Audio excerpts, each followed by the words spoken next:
The creation of gold dates back hundreds of millions of years.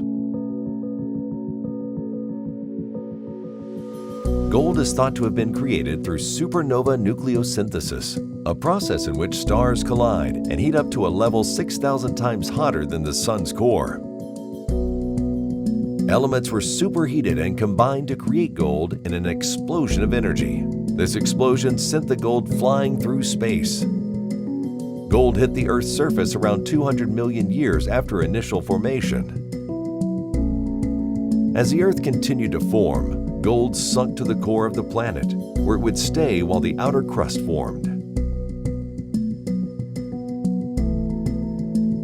The Earth's core houses enough precious metals to cover the entire surface of the planet 4 meters high.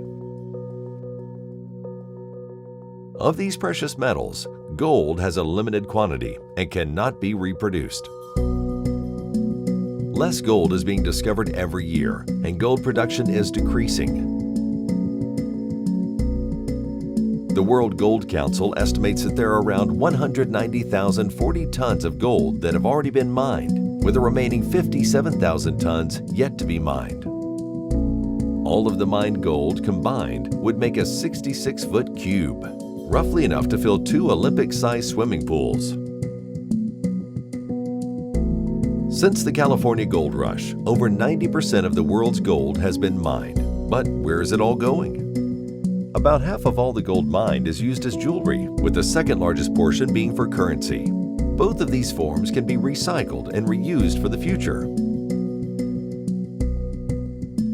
However, gold has become more and more prominent with uses in the fields of medicine and technology.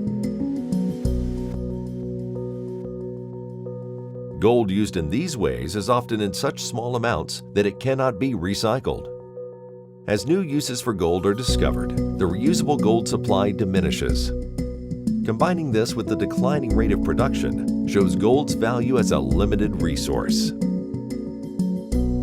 Call the number on your screen or click the link below if you're interested in learning how to use gold as a means of protecting your assets.